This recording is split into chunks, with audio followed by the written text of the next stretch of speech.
سلام رفقا، امیدوارم که هر کجا این کره خاکی که هستید و صدا و تصویر من رو میبینید و میشنوید حال دلتون خوب باشه، جیبتون پرپول باشه و از همه مهمتر سالم و سرحال باشید. البته با وضعیتی که داخل ایران هستش و اتفاقاتی که داره داخل ایران میفته، کلا فکر کنم این موضوع واسه همه ما تلخ و عجیب باشه. یعنی اتفاقاتی که داره داخل ایران میفته در همه جای جهان قفله. از کمبود آب و برق و گاز و یعنی ما یکی از بهترین کشورهای جهان در طول 30-40 سال گذشته بودیم. الان مملکتمون داره با مشکل بی‌آبی و بی‌برقی دست و پنجه نرم میکنه. تو این گرمای 40-50 درجه وقتی نگاه میکنیم استانهای مختلف مثل خوزستان که دما به بیش از 55 درجه میرسه، یا در بوشهر با شرجی بیش از 80%، یا در سیستان و بلوچستان با اون وضعیت. خلاصه همه ایران با شرایط عجیب و غریب آب و هوایی تو این گرما یه دفعه فکر کنید برقشون بره، فکر کنید آبشون بره. یعنی در مملکتی یک روز میگفتن آب را برق را مجانی میکنیم، اتوبوس را مجانی میکنیم، نمیدونم فلانی را مجانی میکنیم. بله، اون چیزی که مجانی کردن باسن مبارک ملت بود، نه آب بود، نه برق بود، نه چیز دیگه. اما این قضایا پشت پرده‌ای داره. حالا من تصمیم گرفتم که توی این ویدیو راجع به این پشت پرده‌اش صحبت بکنم و تحلیل خودم رو بگم و مقایسه بکنم با کشورهای اروپایی و امریکایی که ببینیم آقا اوضاع از چه قراره. با کشورهای جهان اول اصلا اونا چجوری مشکل بی آبی و بی برق، اونا که مثل ما اونقدر ذخایر آبی نداشتن که، پس برقشون رو چجوری تامین میکردن، پس آبشون رو چجوری تامین میکردن. و چرا الان داره دولت به یه سمتی میره که گویا دوست داره که مردم بریزن تو خیابونا و اعتراض بکنن. یعنی دوست داره که اصطلاحاً اعتراضات خیابانی اتفاق بیفته. یعنی حداقل ما داریم میبینیم که داره به این سمت میره و داره به این سمت حرکت میکنه. چرا؟ حالا میگم در طول این ویدیو. ببینید، اگر تاریخ رو نگاه بکنیم در طول 30-40 سال گذشته ما مصرف دستگاه‌های پر مصرف اون تو خونه‌های مردم عملاً یخچال و تلویزیون و شوفاژ دیگه، حالا چیزای پر مصرف برقیه که دیگه همیشه روشن با تلویزیون، دیگه چیز جدیدتری تو خونه‌های مردم اضافه نشده. حالا بگذاریم اونایی که مثلا تردمیل مثلا تو خونه‌شون گذاشتن یا مثلا صندلی ماساژ، همه مردم که نیستن که، ولی خب عامه مردم این چیزا رو دارن دیگه. اگه نگاه بکنی این وسیله ها همشون کم مصرف شدن. یعنی وسایلی بودن که مثلا لامپ 200 ما استفاده میکنیم، الان لامپ های اومده با 10 با 15، یعنی تقریبا 20 برابر اومدن کاهش انرژی داشتن. البته اینو هم قبول دارم که طول شهرها و عرض شهرها بزرگتر شده. یعنی اصطلاحا شهرها بزرگتر شدن، هم از لحاظ ارضی هم از لحاظ طولی که آپارتمانیه. یعنی جمعیت هم افزایش پیدا کرده و این قضیه باعث میشه که مصرف انرژی هم بیشتر بشه. اما از اون طرف تعداد سدها، تعداد جای مختلفی هم که انرژی رو بخوان تامین بکنن زیاده و عملا میشه گفتش که اونها هم تونستن برق مردم رو تامین بکنن. اما چی باعث میشه که الان یهو یه کاره بیان بگن که آقا آب روزی 4 ساعت قطع میشه 2 نوبت و برق هم روزی 4 ساعت قطع میشه اونم 2 نوبت؟ یعنی مردم و اینا کلافه کردن، در صورتی که با راه حل های خیلی ساده میشه این قضیهش جلوش گرفت. آقا ما الان اینور گود نیستیم بگیم آقا ما خارجیم داریم انتقاد میکنیم و راه حل هم داره. من تو طول این ویدیو راه حلش هم بهتون میگم. اما چی باعث میشه که بره این سمت برق مردم چندین ساعت قطع بشه؟ من حس میکنم، ببین دلیل من، اینا دوست دارن که این کم آبی رو نشون بدن، این کم بود برق رو نشون بدن که مردم اعتراض بکنن، بعدش بیان بگن ببینید ما مشکل کمبود آب و برق و اینا داریم، بعد روی بیاریم به انرژی هسته‌ای، به راکتورهای هسته‌ای، به سانتریفیوژهای هسته‌ای برای تامین برق. این اعتراض رو به جامعه جهانی نشون بدم و بگم که ما این انرژی های هسته‌ای رو برای تامین برق میخوایم، با نیت تامین برق، با هدف ساخت بمب‌های هسته‌ای. این میشه یک تحلیل دیگه. وگرنه شما نگاه کنید تو جنگ 12 روزه نه برق مردم رفت نه آب مردم قطع شد، ولی بعدش من گفتم که الان بهترین فرصته، بهترین بهانه است که قطعش بکنم. اما راه حل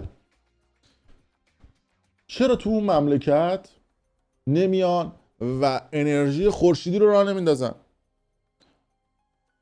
ببین ما یکی از استراتژیک ترین کشورهای دنیاییم، نزدیک به خط استواییم.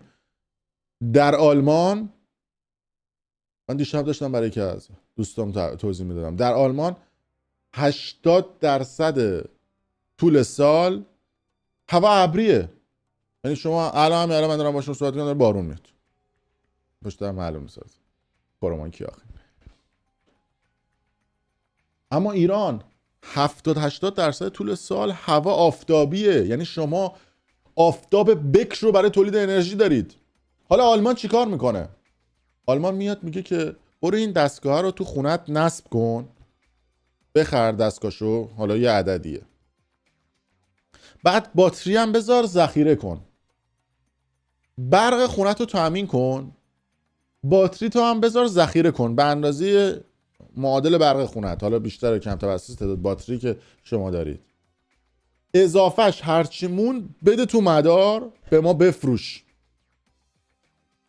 میگه من برقی 4 سنت ازت میخرم، کیلوواتی 6 سنت ازت بهت میفروشم، یعنی 2 سنت کمتر ازت میخرم. خب این چه اتفاقی میفته؟ این باعث میشه که طرف هم برقش مجانی بشه، هم چیزی هم اگه اضافه آورد بفروشه به دولت برق هم میدی تو مدار، اون میفروشتش به یکی دیگه. حالا تو ایران شمایی که به قول خودتون میگید آقا ما سوبسید داریم بهتون میدیم، ما پول نفت داریم بهتون یه کاری میکنیم که برق مثلا کیلوواتی 50,000 تومان مصرف کنی، کیلوواتی 2,000 تومان، ما کیلوواتی 48,000 تومان بهت داریم سوبسید میدیم. نه از من 48 کیلوواتی 48,000 تومان دارن میدزدن، وگرنه به جای اون کیلوواتی مثلا 48,000 تومان، 50,000 تومان، 100,000 تومان، 200,000 تومان، آقا همون پولو سوبسید بکنید، کارخونه پنل های خورشیدی درست بکنید و مردم رو مجبور بکنید برن پنل های خورشیدی نصب کنن، مجبورشون کنید. شما که استادی تو مجبور کردن، مجبورشون کنید. چجوری؟ نه که به زور برید، چون شما خیلی آدمای فلانی هستید، دفعه ممکنه مردم مجبور کنید برن عجیبشون خرج کنن. نه، مجبورشون باید بکنید که بهشون بگید آقا برو این کارو بکن، بیا سوبسیدش از من بگیر. چرا پنل های خورشیدی نمیذارید؟ برای اینکه نون دزدیتون تو واردات جنراتورهای برقه. چون نون دزدیتون تو اینه که بگید آقا ما داریم کارهای هسته‌ای میکنیم، بعد از طریق اون بخوایم برق تولید بکنیم. بعد چی؟ صددار رو کی میزد؟ صددار رو همه قرارگاه خاتم میزد زیر نظر سپاه. بعد یه پولی در بیاد دیگه، آقا اونجا صدی زدن بعد بگن که آقا ما یه کاری کردیم. وگرنه حالا پنل‌های خورشیدی هم میدونید چیکار میکنن؟ الان فردا روز مافیاش میکنن که بتونن برن اون سم و خودشون بفروشن. این از مشکل برق. مشکل آب چجوری میشه حل کرد؟ الان یه دستگاه جدیدی تو دنیا اومده که از هوا میشه آب تولید کرد. خیلی ساده، یعنی شما دستگاه رو میذاری تو خونت، روزی 10 لیتر بهت آب میده. یعنی شما برق تو از انرژی خورشیدی میگیری، آبت هم از هوا میگیری با توجه به فیلترایی که وجود داره، که من الان چند تا شرکت میشناسم، اگه دوست داشتید میخواستید بخرید به من ندا بدید، من بهتون میگم. تو ایران حتی موجود نیست، دارن میارن بخرید از هوا آب تولید کنید. تکنولوژی‌های هیدروژن به تکنولوژی‌های هیدروژن و اکسیژن و چیزهای مختلف که تبدیلش میکنن به آب. برای کشاورزی هم همین کارو میتونن بکنن، که الان من شنیدم که دولت امارات داره این دستگاه رو وارد. میخوام به شما بگم که اینا نه که نمیتونن، اینا نمیخوان مردم در رفاه باشن، نمیخوان. آقا اینا تکنولوژی روز دنیاست. نه انرژی خورشیدی امامو به خطر میندازه، نه انقلاب به خطر میندازه، نه اسلامو به خطر میندازه، نه مشکل. تازه مردم حتی میتونن کسب درآمد بکنن. آقا بذارن بالای خونهشون انرژی رو تولید که کرد بفروشن به دولت، چه اشکالی داره؟ تو ازشون بخر کیلوواتی 10,000 تومان، به همسایه بغلش بفروش کیلوواتی 12,000 تومان، اونم مجبور میشه بره این کارو انجام بده. کشور از تولید برق بی‌نیاز میشه. دیگه اینا رو من نباید بگم. شما دانشمندید، شما وزیرید، شما مسئولید تو مملکت، شما باید تحقیق بکنید انرژی رو. آلمان که به اندازه شما ذخایر آبی نداره، چپ و راست این همه سد نداره، پس برقش رو چجوری تولید میکنه؟ بقیه کشورها چجوری تولید میکنن؟ آبشون چجوری تولید میکنن؟ چجوری اینجا خوشداری نیست؟ نمیدونم فقط تو مملکته. خوشتون میاد مردم آزار بدید دیگه، دست خودتون هم نیست، کرم دارید. مثلا دیگه فکر میکنم بهتر از این بشه توضیح داد فارسی سلیس که چجوری میشه مشکل آب و برق اون مملکت رو خیلی راحت حل کرد. نه اینکه برید با بشکه و بعد اون روز مسئول اومده تو تلویزیون مصاحبه میکنه میگه آره ما از فردا دیگه فراخوان میدیم، مردم حقشونه که بدونن آب کی قطع میشه، برق کی قطع میشه، حقشونه بدونن که قطع میشه. نمیاد بگی که ما حقشونه که ما آب و برقشون رو تامین کنیم با تکنولوژی روز، با تکنولوژی روز و تکنولوژی روس.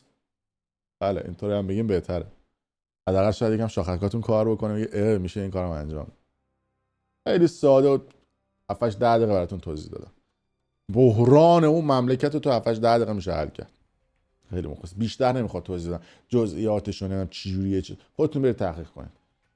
خودم فردا میام این تکنولوژی رو براتون میارم باز میکنم ببینید داستانش چجوریه. اینا خیلی شوت‌تر از این حرف. خیلی مخلصیم، دمتون گرم. البته این مملکتی که من دارم میرم به فکر بیشتر حجاب ملتن تا به فکر آب ملت. البته به فکر آب ملت هم هستن اما یه زاویه دیگه به فکر آب ملتن، از مغز جا دیگه است. خیلی مخلصیم، دمتون گرم. حال کردید بفرستید ویدیو برای دوستان خودتون. چک کرید.